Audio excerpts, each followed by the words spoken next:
नमस्कार दोस्तों, मैं डॉक्टर रविंद्र सिंह। जैसा कि मैंने आपसे वादा करके गया था कि फिर मिलूँगा, आज मैं फिर आया हूँ आपसे मिलने। दोस्तों, मैं आज आपसे एक समाजशास्त्र की दुनिया की बहुत ही चर्चित अवधारणा को लेकर आया हूँ, जिसको जानने की हर समाजशास्त्र के छात्र की इच्छा होती है। वो अवधारणा है संस्कृतिकरण की। दोस्तों, संस्कृतिकरण की अवधारणा श्रीनिवास ने दिया है। श्रीनिवास यानी इनका पूरा नाम है मैसूर नरसिम्हाचार्य श्रीनिवास। दोस्तों, यहाँ पे संस्कृतिकरण पे बात करने से पहले इन्होंने श्रीनिवास ने सामाजिक सांस्कृतिक गतिशीलता को बताने के लिए जो अवधारणा संस्कृतिकरण का दिया, वो दरअसल कुर्गों के अध्ययन पर आधारित है। तो संस्कृतिकरण पे बात करने से पहले मेरा मानना है कि थोड़ा कुर्ग के बारे में जानकारी प्राप्त कर लीजिए। दोस्तों, कुर्ग भारत के कर्नाटक राज्य के पश्चिमी घाट पर स्थित एक जिले का नाम है। कुर्ग का प्राचीन पौराणिक नाम कई रहे हैं, जैसे कुर्ग ब्रह्म क्षेत्र के नाम से भी जाना जाता था, मत्स्य प्रदेश के नाम से जाना जाता था, करोड़ देश के नाम से चर्चा है इसकी। तो खैर, अभी हाल फिलहाल अंग्रेजों के आने से पहले इस भौगोलिक क्षेत्र का नाम कुर्ग हुआ करता था। अंग्रेजों ने ही कुर्ग नाम दिया इसका। और कुर्ग क्षेत्र जो है भारत के कर्नाटक का, वो अपने प्राकृतिक सौंदर्य, प्राकृतिक संपदा, विश्व स्तरीय कॉफ़ी की खेती के लिए इसको तो अपने प्राकृतिक सौंदर्य के कारण तो इसको भारत का स्कॉटलैंड कहा जाता है, कर्नाटक का कश्मीर भी कहा जाता है। यही नहीं, कुर्ग अपने प्राकृतिक सौंदर्य के लिए तो जाना ही जाता है, साथ ही ये अपने बहादुरी के लिए भी जाना जाता है। आपको पता होना चाहिए कि भारत के प्रथम Indian field marshal general K M. Cariappa Coorg ही थे। खैर दोस्तों, कुर्ग का जो सामाजिक संरचना है वो दरअसल एक फैमिली बेस्ड कम्युनिटी है, और उनके संयुक्त परिवार की इकाई को ओका कहा जाता है। कुर्ग अपने को ऋषि अगस्त के संतान मानते। कुर्गों का ब्राह्मणीकरण भी हुआ, ब्राह्मणीकृत भी हुए। जो जितना ब्राह्मणीकृत हुआ, उन्होंने अपने आप को अम्मा कुर्ग कहा। अभी हाल फिलहाल तक कुर्गों का फिर विभाजन हुआ साना कुर्ग और मल्ला कुर्ग के रूप में। खैर दोस्तों, अगर हम कुर्ग के प्रजातीय परिप्रेक्ष्य की बात करें अगर हम, तो इस संबंध में बी.एस. गुहा का नाम चर्चित लिया जा सकता है। गुहा ने संपूर्ण भारत में रहने वाले लोगों को जो प्रजातीय समूह बताई, उन्होंने कहा कि 6 प्रजातीय समूह का प्रतिनिधित्व करते हैं पूरे भारत के लोग करीब करीब। वो क्या है? एक निग्रिटो, नॉर्डिक, ऑस्ट्रिक, द्रविड़, मंगलोइड और वेस्टर्न ब्रासिसेफेलस। इन 6 प्रजातीय समूह में भारत में रहने वाले पारसी और कुर्ग, ये वेस्टर्न ब्रासिसेफेलस प्रजाति समूह का प्रतिनिधित्व करते हैं। तो खैर, इसी कुर्ग का उन्होंने श्रीनिवास ने अध्ययन किया और फिर उन्होंने संस्कृतिकरण की अवधारणा दी। यह अवधारणा देने के पीछे कुछ न कुछ तो कारण रहा होगा। दरअसल पूरी दुनिया में करीब करीब भारत के बारे में एक धारणा बनी हुई थी या है, अब तो नहीं कहा जा सकता कुछ हद तक, कि एक भारतीय समाज एक अस्त्रकृत समाज है, बंद समाज है, गतिहीन समाज है। इस चुनौती का उत्तर देने के लिए ही उन्होंने संस्कृतिकरण की अवधारणा। थोड़ा मैं विषयांतर अभी होऊंगा कि संस्कृतिकरण पर चर्चा करने से पहले थोड़ा श्रीनिवास के बारे में आपको जानना चाहिए। दोस्तों, श्रीनिवास का जन्म 1916 में हुआ था और 1999 में उनकी मृत्यु हो गई। ये भारत के दूसरी पीढ़ी के अंतर्राष्ट्रीय समाजशास्त्री हैं। दूसरी पीढ़ी मतलब पहली पीढ़ी माने जाते हैं जब भारत में समाजशास्त्र की स्थापना हुई, और वो घुरिये, फिर मुखर्जी मतलब राधा कमल मुखर्जी, जो अपने मूल्यों के सिद्धांत के लिए विश्व प्रसिद्ध है, उन लोगों के बाद की दूसरी पीढ़ी के सबसे महत्वपूर्ण अंतर्राष्ट्रीय समाजशास्त्री के रूप में जाने जाते हैं। दोस्तों, श्रीनिवास एक राष्ट्रवादी भी थे। राष्ट्रवादी इस लिहाज से मैं कह रहा हूँ कि आप यकीन कीजिए कि ऑक्सफोर्ड जैसे विश्व स्तरीय विश्वविद्यालय में अध्यापन कार्य के ऑफर को इन्होंने ठुकरा कर वापस भारत आ गए, और फिर इन्होंने बड़ौदा के एमएस यूनिवर्सिटी में समाजशास्त्र विभाग की स्थापना की। ये दिल्ली भी गए, फिर दिल्ली के स्कूल ऑफ इकोनॉमिक्स से के तो ये करता धरता ही थे। और फिर इनका मानना था कि भारत के जो छात्र हैं समाजशास्त्र के, उनको फील्ड स्टडी पे फोकस करना चाहिए।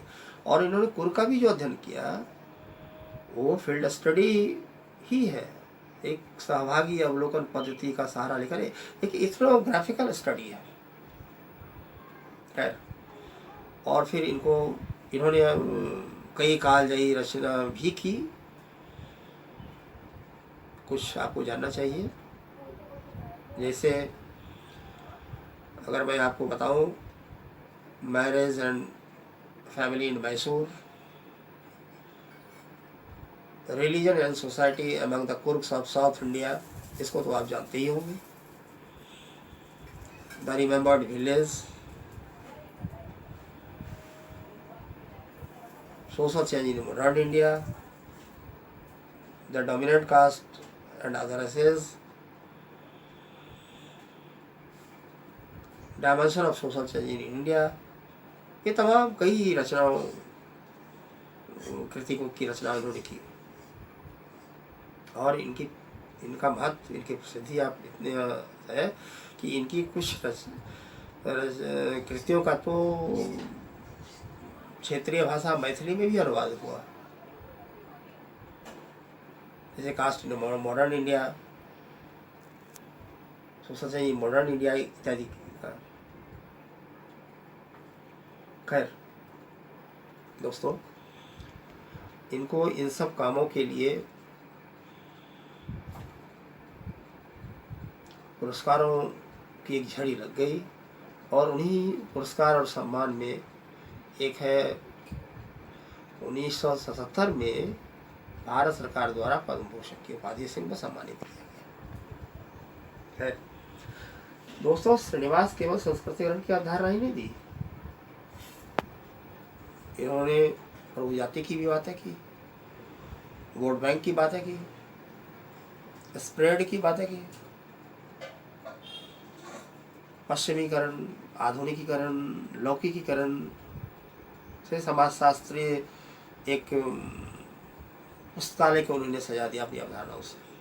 खैर, रही बात इनके संस्कृतिकरण की अवधारणा के, तो दोस्तों आपको पता होना कि पारंपरिक भारतीय समाज, हिंदू पारंपरिक भारतीय समाज एक स्तरीकृत सामाजिक व्यवस्था पे आधारित है।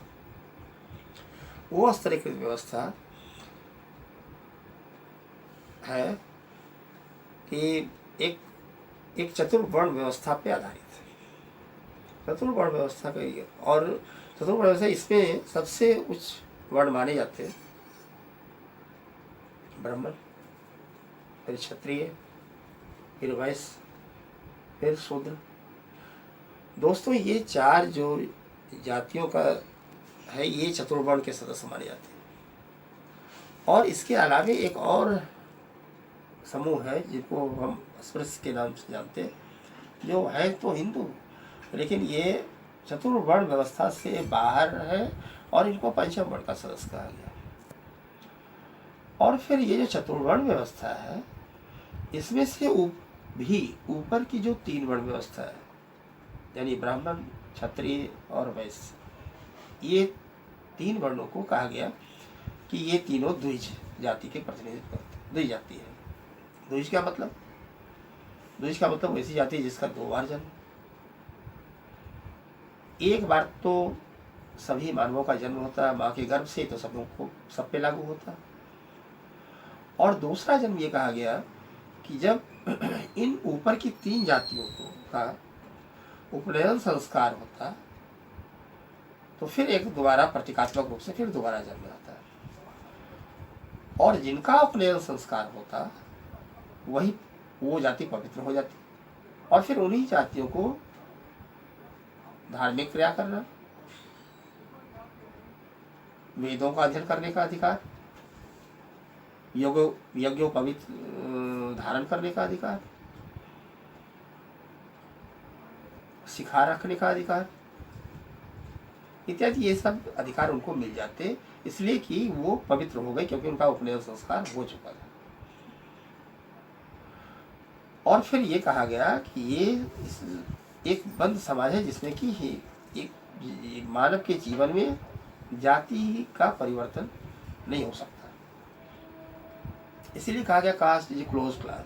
इसलिए कब विश्व में एक चला भारतीय समाज के बारे में कि भारतीय समाज एक बंद समाज है, लेकिन श्रीनिवास ने कहा कि ये जो बीच वाली जातियां हैं इनमें गतिशीलता संभव है और इसी को प्रूफ करने के लिए इन्होंने कुर्म का अध्ययन किया और फिर उन्होंने संस्कृतिकरण की अवधारणा। संस्कृतिकरण का सिंपल मतलब ये होता है, अगर सरल भाषा में हम बात करें, कि जब कोई निम्न जाति या जनजाति या गैर जनजाति समूह जब अपने से ऊपर वाली जाति की परंपरा, विश्वास, कर्मकांड इत्यादि का अनुकरण करे और अपनी परंपरा को छोड़े, ये सोचकर कि हमारी सामाजिक परिस्थिति आज नहीं तो कल मैं इसलिए कह रहा हूँ, इसका मतलब है कि तुरंत नहीं, एक दो पीढ़ी को लेके चलते हैं लोग। आज नहीं तो कल हमारी भी परिस्थिति उच्च जातियों के बराबर हो जाएगी। और ये संस्कृतिकरण की प्रक्रिया एक बराबरी की इच्छा रखने वाले जातियों की एक आप कह सकते एक दमित भावनाओं की प्रकटीकरण की एक प्रक्रिया है। और फिर इसी आधार पर श्रीनिवास ने कहा कि जातियों में गतिशीलता होती। और एक चीज आप और यहाँ पे बात कर लीजिए, याद रखिए आप कि संस्कृतिकरण की जो प्रक्रिया होती ये बहुत आसान प्रक्रिया नहीं है, क्योंकि इसमें जिसका अनुकरण किया जाता है वो उसका विरोध करते हैं। और इसलिए ये संस्कृतिकरण प्रक्रिया आमतौर पे आपदाओं के समय में ज़्यादा होता है। वो आपदा चाहे या तो प्राकृतिक हो या मैनमेड हो, कुछ भी हो, क्योंकि इसी बीच में लोगों का स्थानांतरण एक जगह से दूसरी जगह होता। तो खैर दोस्तों, संस्कृतिकरण के बारे में श्रीनिवास ने संस्कृतिकरण शब्द से पहले अपनी बात को रखने के लिए संस्कृतिकरण सबसे पहले इन्होंने ब्राह्मणीकरण शब्द रखा। ब्राह्मणीकरण रखने के पीछे ये उनका मानना है कि ये एक कि जब एक श्रेणी नुमा जो संरचना है, इसमें ब्राह्मणों की परंपरा, ब्राह्मणों की विश्वास, कर्मकांड का अनुकरण जब किया जाए, लेकिन बाद में इनको ये ब्राह्मणीकरण शब्द ज़्यादा उपयुक्त नहीं समझ में आया और फिर इन्होंने इस नाम को बदल के संस्कृतिकरण कर दिया। इसके पीछे भी कारण है। एक तो ये कि अगर हम ब्राह्मणीकरण शब्द का प्रयोग करते हैं तो इसका मतलब हुआ कि केवल हम अपवर्ड मोबिलिटी के लिए केवल हम ब्राह्मण मॉडल को कर लेते हैं, जो कि ये संभव नहीं। आम व्यवहार में भी आप समझिए कि नीचे से सीधे ऊपर आ जाना, सर्वोच्च आ जाना, ये संभव नहीं। इसलिए इन्होंने कहा कि ये स्टेप बाय स्टेप जो भी जाति अपने से जस्ट ऊपर वाली दूसरी जाति का अनुकरण करती है, और इसीलिए उन्होंने संस्कृतिकरण शब्द का प्रयोग किया। एक तो ये, और संस्कृतिकरण शब्द ब्राह्मणीकरण सबसे ज्यादा बृहद है, क्योंकि संस्कृतिकरण में ब्राह्मणीकरण खुद शामिल है।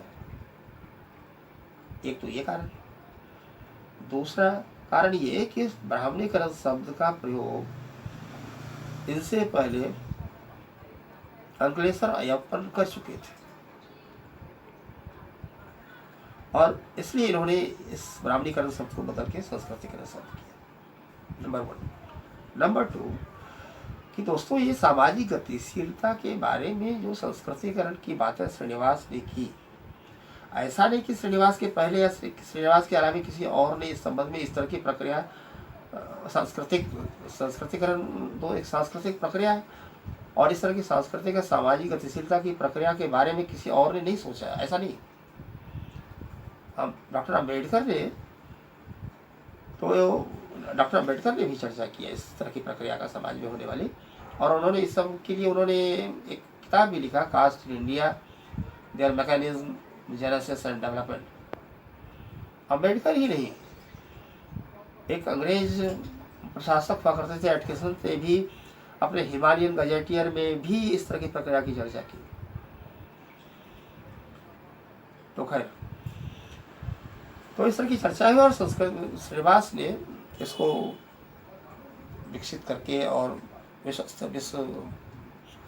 के समाजशास्त्रियों के सामने लाया, इसलिए ज़्यादा चर्चित भी है और कालजयी अवधारणा है, क्योंकि चाहे वो सब भारतीय समाजशास्त्री हो या विश्व स्तरीय समाजशास्त्री हो, विदेशों के समाजशास्त्री, जिस किसी ने भी भारतीय सामाजिक परिदृश्य के बारे में चर्चा की, उन सभी ने श्रीनिवास के संस्कृतिकरण की चर्चा जरूर की। दोस्तों, संस्कृतिकरण एक संदर्भ समूह अवधारणा के समान है। संदर्भ समूह मैं इसलिए कह रहा हूं क्योंकि संदर्भ समूह की चर्चा समाजशास्त्र में सबसे पहले अमेरिकी समाजशास्त्री हार्मन ने किया 1942 में। हार्मन ने ये कहा कि व्यक्तियों का वैसा समूह, संदर्भ समूह के बारे में कहा कि वो समूह जिस समूह का व्यक्ति सदस्य नहीं है लेकिन उस दूसरे समूह का सदस्य बनना चाहता है, तो वैसा समूह उस व्यक्ति के लिए संदर्भ समूह कहलाएगा। समाजशास्त्र में संदर्भ समूह की अवधारणा को प्रसिद्धि मिली दरअसल मर्टन के कारण। मर्टन ने स्टफर ने अमेरिकी सैनिकों का अध्ययन किया, और फिर उन्होंने अमेरिकी सैनिकों का अध्ययन करने के बाद द अमेरिकन सोल्जर्स के नाम से एक किताब भी लिखी, और उन्होंने कहा कि जो भी संस्कृतिकरण की प्रक्रिया में वो लोग शामिल होते जो एक रिलेटिव डेप्रिवेशन कह लीजिए आप, रिलेटिव डेप्रिवेशन से ग्रसित होते। मर्टन ने स्टफर के इस अध्ययन को सामाजिक गतिशीलता में प्रयोग करके इसको समाजशास्त्र की दुनिया में चर्चित बना दिया, और संस्कृतिकरण में भी यही होता है कि दूसरा समूह है व्यक्ति किसी और समूह में शामिल होना चाहता है, तो संदर्भ समूह व्यवहार तो है ही। एक चीज और आप याद रखिए कि संदर्भ समूह के अलावे संस्कृतिकरण की प्रक्रिया एक एंटीसिपेटरी सोशलाइजेशन की भी प्रक्रिया है। दरअसल सोशलाइजेशन का सिंपल मतलब यही हम लोग जानते हैं कि समाज द्वारा स्वीकृत व्यवहार को सीखने की प्रक्रिया ही सामाजिकरण है। एंटीसिपेटरी यानी पूर्वाभ्यासी सामाजिकरण का मतलब होता है कि जब कोई व्यक्ति या व्यक्तियों का समूह, क्योंकि संस्कृतिकरण की प्रक्रिया भी एक व्यक्तिगत नहीं है, ये समूहगत प्रक्रिया है, आपको ये याद रखना चाहिए। और एंटीसिपेटरी सोशल में कि जब कोई व्यक्ति या व्यक्तियों का समूह किसी दूसरे समूह की प्रक्रिया या सामाजिक सांस्कृतिक मान्यताओं को अपनाए कि ये सोचकर कि मैं जब उस समूह में शामिल होऊंगा तो वहां पे एडजस्ट करने में हमें प्रॉब्लम ना हो, तो ऐसी प्रक्रिया को एंटीसिपेटरी, ऐसी सामाजिकरण प्रक्रिया को एंटीसिपेटरी सोशलाइजेशन कहते हैं। संस्कृतिकरण में भी होता है।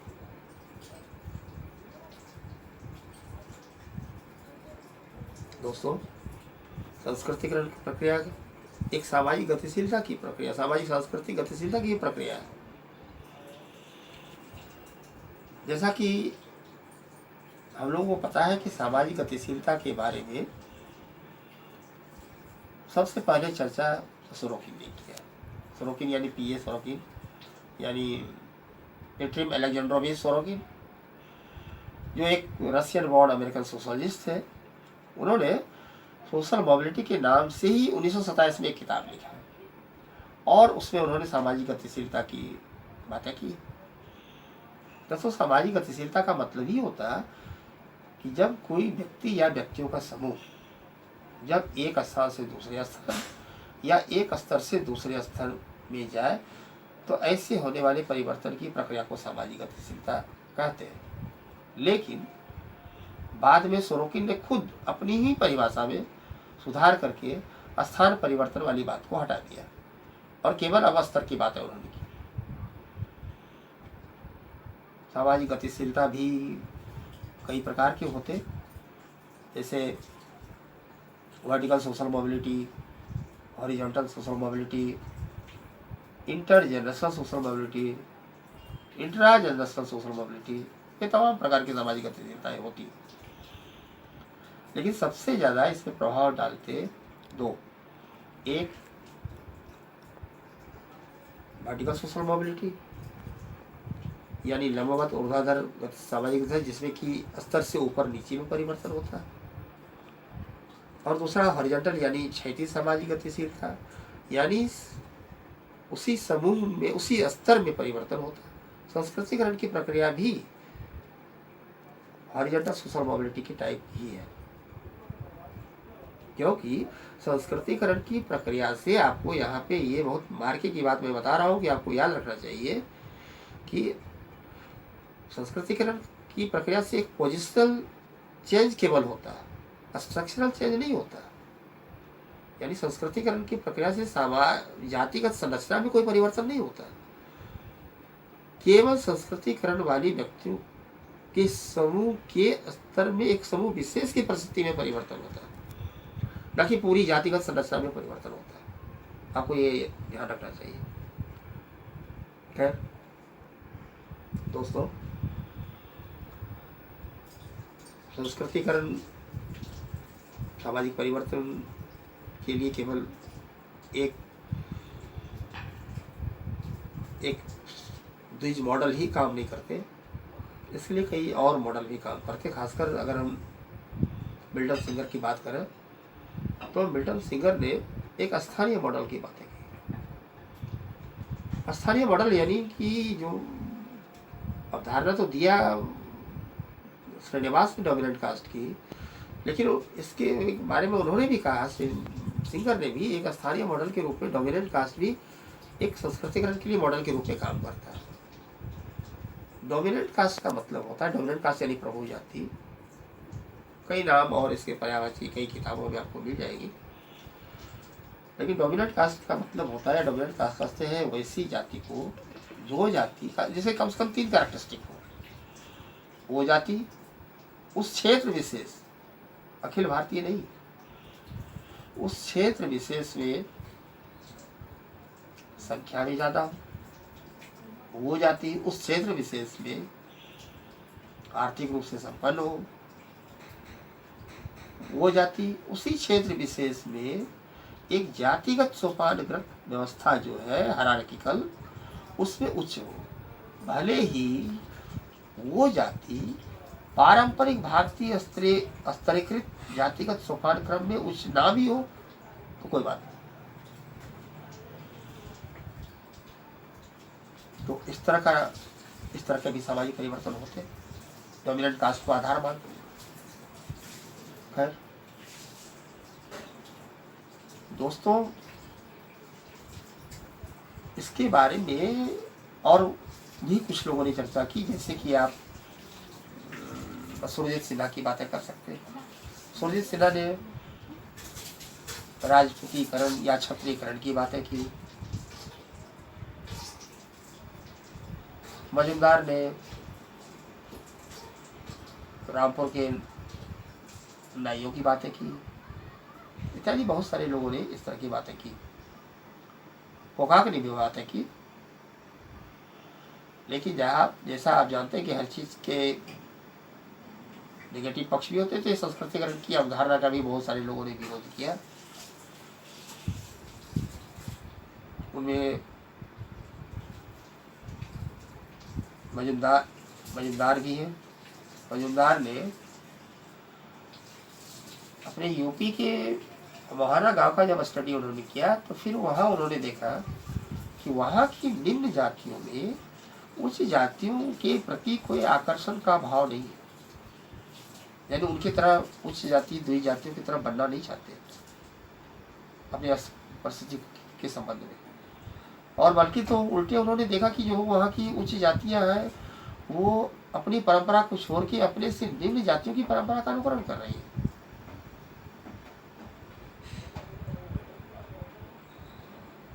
एस एल कालिया ने भी जनजाति परिभवी जनजातिकरण की बातें की। प्रोफेसर योगेंद्र सिंह ने भी इसे एंटी सोशलाइजेशन प्रोसेस कहा।